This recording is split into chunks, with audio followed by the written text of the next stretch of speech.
السلام عليكم ورحمة الله وبركاته. ازيكم عاملين ايه؟ قبل ما نبتدي حبايبي منساش شير ولايك واشتراك في القناة وتفعيل الجرس عشان يوصل لكم كل جديد. ما تنسونيش كومنت حلو لايكات اكتر. معاكم قناة فنجان الهنا.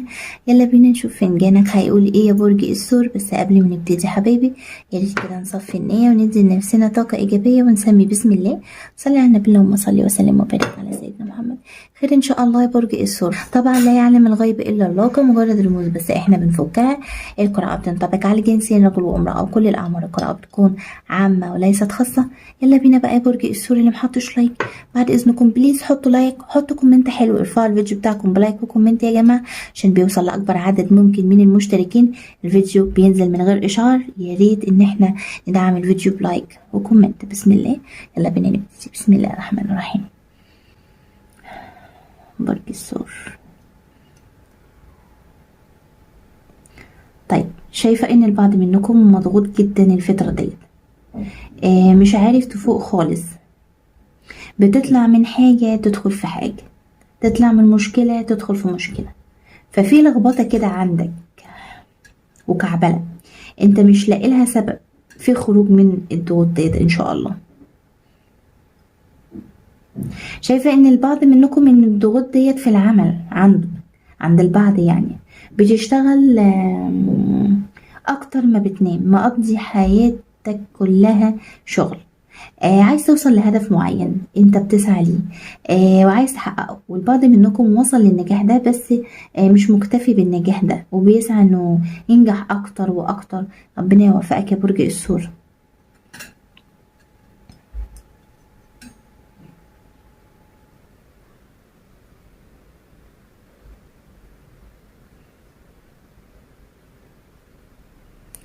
برج الثور شايفة في هنا اتنين رجعوا لبعض او هيرجعوا لبعض. كنتم مبتعدين عن بعض، شايفة انك انتم رجعتوا لبعض. شايفة بقى هنا امرأة برج الثور في وسط غابة، في وسط اشخاص حاشرين مناخيرهم في كل شيء في حياتك، بعد عنهم ومش سالمة منهم. يعني بالظبط كده زي ما بقول اشخاص هقول افترى فيه، غباء فيه، كل شيء فيهم، كل العبر فيهم، كل العبر. الاشخاص دي انت مدمرة منهم، يعني اشخاص متدمرة بسببها. ربنا يبعدهم عنك. شايفة كمان فيهم شخص كبير في السن، هو مش واضح لي رجل ولا امرأة بصراحة، ولكن شخص كبير في السن على وشه غضب ربنا، يعني مش واضح له ملامح، فاهم؟ فربنا يبعدهم عنكم. طب انا شايفة اني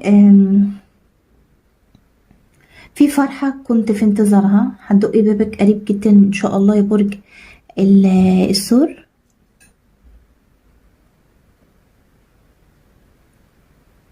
شايفة ان البعض منكم كان بيعاني من ضيقة مادية، عندك فرج من الضيقة ديت، وفي فلوس جاية لك يا برج الثور. ممكن تكون ارباح من عمل، ممكن تكون ورث ليك وكان متعطل. هتجيلك الفلوس ديت ان شاء الله يا برج الثور. بعضكم بتعاني من الشريك. بالنسبة للناس المرتبطين شايفة انه شايفة ان الشريك مرتبط بأهله زيادة عن اللزوم، واللي هو فيه مسبب لكم مشاكل كتير في حياتكم. لاني شايفة ان في تدخلات كتير من اهل الشريك، وشايفة انهم يطيقوا العمى ولا يطيقوك، نفسهم يشوفوك مكسور ومش مرتاح.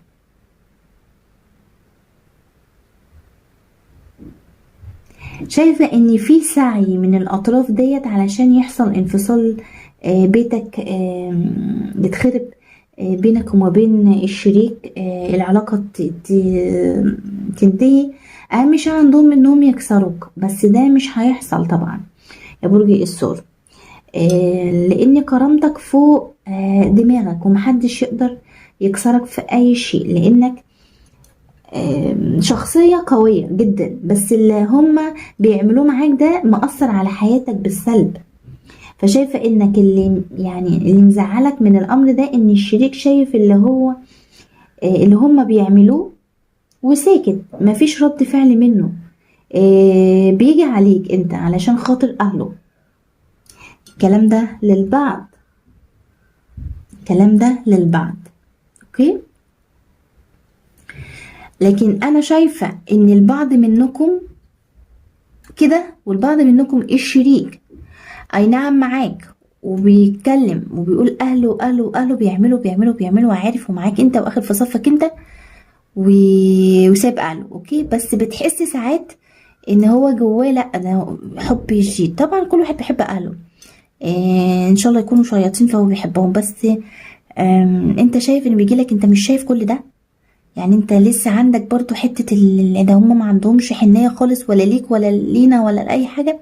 فشايفة ان البعض منكم كده حتى لو كان جاي معاك او جاي معاكي. فانا يعني انا هنا بقول انت او انت، فعادي لان القراءة بتنطبق على الجنسين، فعادي جدا ان انا اتكلم. يعني انتوا عارفين ان القراءة بتنطبق على الجنسين. اوكي، طب انا شايفة ان البعض منكم بيتجدد ليك سحر من امرأة. الامرأة ديت بومة حطاك في دماغها، مش عايزة تسيبك في حالك خالص، مش ناوية على الخير، مش ناوية على الخير يا برج الثور. عايزاكم تحصنوا نفسكم كويس جدا جدا، لان طاقة التجديد دي قوية عندك، هتأثر عليك يا برج الثور. خلي بالك من نفسك الفترة دي جدا، فعشان كده بقولك حسن نفسك كويس يا برج الثور. عندك هنا حرف الإي، عندك اسم عمر. شايفة ان اسم عمر ده او حرف الإي ده حد معاك في العمل او حاجة. اسم محمد ممكن، او في هنا حرف الحاء. طيب انا شايفة اني او حرف الهمزة على السطر يا جماعة. الحروف ديت عموما بتكون موجودة في اسماء، في اول الاسم، في نص الاسم، في اخر الاسم. ممكن تكون في اسمك انت او يكون في اسم شخص قريب منك. طيب شايفة ان اسم عمر مرتبط بحد بحرف الاي او يكون بحرف الاف يا جماعة، او حرف الحاء او حرف الاس. اوكي، يعني لو انت بالاسم ده ففي ارتباط بالاسم ده، او بالحروف ديت، او هترتبط بحد بالحروف ديت لو انت سنجل، او يكون انت يا برج الثور فيك اي حرف من ده في ارتباط من الشخص ده حاليا معاك، او يكون شخص هترتبط بيه بالاسم ده، والله اعلم. كمان في اسم محمد للبعض منكم، نفس كلام هنا عن عمر. طيب تعالى بقى كده يا برج الثور نشوف فنجانك هيقول ايه. ان شاء الله خير. واللي محطش لايك بليز بعد اذنكم حطوا لايك، دعموا الفيديو بتاعكم بلايك كده. يلا حطوا لايك، حطوا لايك. يعني الفيديو بتاعي عجبكم حطوا لايك، مش هتخسروا حاجه. حطوا لايك، ما عجبكش حط ديسلايك. اوكي، بس يعني لو عجبك حط لايك بقى. بسم الله الرحمن الرحيم.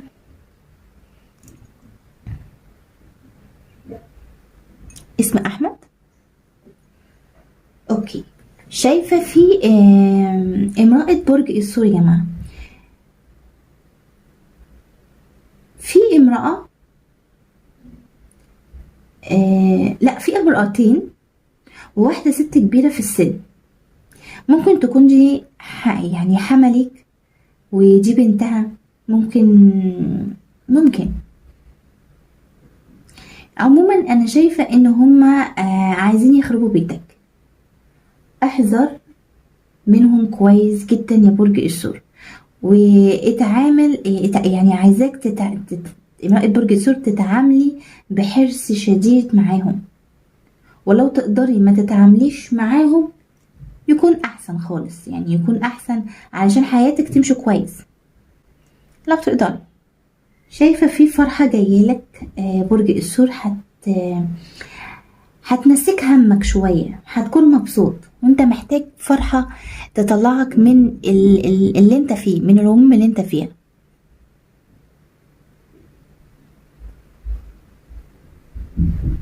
طيب انا شايفة ان في حاجة خطأ انت قمت بيها او تكون اخدت فكرة خطأ عن حد، او حد اخد فكرة خطأ عنك. شايفة ان البعض منكم ممكن يكون من ناحية الشريك في حاجة خطأ، يعني انت فهمتها عنه او هو فهمها عنك، في حاجة، في دروب حصل في حوار ففهمتوا بعض غلط، الله اعلم. لكن في حاجة للبعض منكم كده، في طاقة تفكير عندك كتير، بتفكر كتير قوي، طاقة تفكير يعني عايزة اقولك بتفكر في كل شيء في وقت واحد، وده ما ينفعش. يعني فكر في شيء حققه لبعض ولبعض كده يعني، لكن ما نفكرش في كل حاجة، مش هتطلع بأي حاجة. شايفة في فلوس جايلك من اكتر من مكان، من اكتر من جهة يعني. بس مبلغ حلو، مبلغ حلو يا برج الثور. شايفة ان البعض منكم شايل هم غيرك اكتر ما انت شايل هم نفسك. فكر في نفسك شوية برج الثور، وفي حياتك، وركز مع نفسك شوية.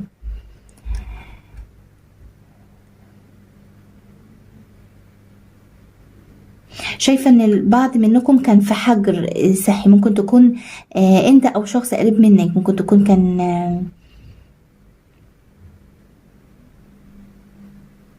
بس كان عندك حيرة، كنت محتار. يعني لو انت بعد الشر كنت محتار، بس الحمد لله هتعدي على خير لو انت لسه فيها، او شخص قريب منك كان في الموضوع ده، كان مثلا كان في كورونا او حاجة، او يكون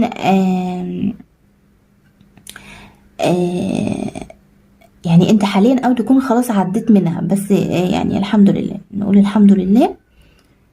بس كان في حيرة، كنت محتار، حتى لو كان شخص قريب منك فانت كنت في حيرة اعمل ايه وكده، لان البعض منكم كان يعني في البيت، فاهم، يعني حجر منزلي.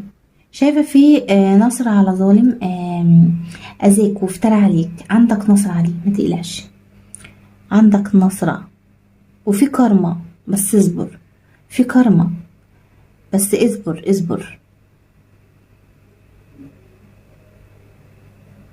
شايفة ان البعض منكم اتعرض للنصب، بس حقك راجع. شايفة برج الثور انك هتحس بالامان اللي انت مفتقده بقالك فترة كبيرة، في امان، انت كنت مفتقد الامان ده، هيكون في امان الفترة اللي جاية ان شاء الله يا برج الثور. في اسم محمد، اسم محمد ده اذا كنت انت او شخص قريب منك في كعبلة، متكعبل، يعني على طول الشخص ده متكعبل، في كعبلة عنده، بس يعني في طاقة سلبية عنده الشخص ده.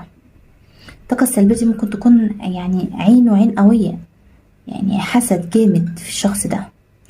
والبعض منكم اسم محمد ده كمان عنده سحر يا جماعة، ده للبعض بس بنسبة قليلة. شايفة ان البعض منكم هتكتشف علاقة ثلاثية كانت مستخبية عنك، فشايفة انك مش هتسكت، وهيكون رد فعلك صادم غير متوقع. البعض منكم حصل معاه كده، اكتشف خيانة. طب شايفة ان في مولود جديد هيكون وش الخير عليك، هيجيلك بالخير ان شاء الله يا برج الثور. شايفة في رد مظلمة عندك يا برج الثور على شخص ظالم، هتشوف حقك قدام عينك، مش بقولك، قلتلك اصبر. شايفة في ليك خبرين حلوين هيجولك ورا بعض، وهيفرحوك جدا جدا، ربنا يفرح قلبك على طول دايما يا برج الثور. شايفة في خطوة إيجابية من الناحية العاطفية، في خطوة، في زوائر، يعني شايفة إن في زواج للبعض منكم، في خطوبة، شايفة إن في تطور في العلاقة العاطفية عموما.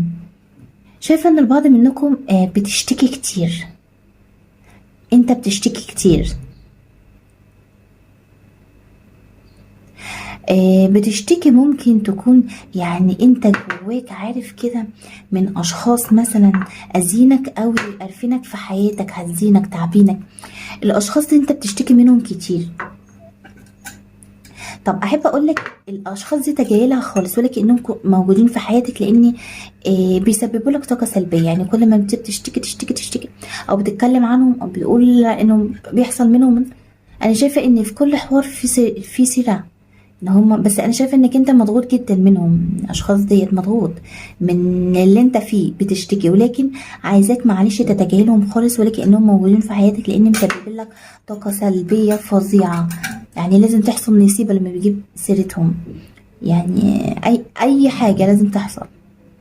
شايفه في شخص ندمان عليك، شايفه ان عرف قيمتك وندمان، عرف قيمتك.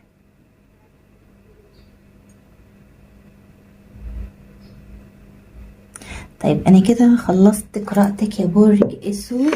طمنوني عليكم في الكومنتات. اذا عجبكم الفيديو متنساش شير ولايك واشتراك في القناه وتفعيل الجرس عشان يوصل لكم كل جديد. وبالنهايه انا بشكركم وبتمنى لكم الخير والسعاده والتوفيق في حياتكم. انتظروني في قراءه فنجان جديده. بحبكم في الله، بحبكم جدا جدا. باي باي حبايب قلبي.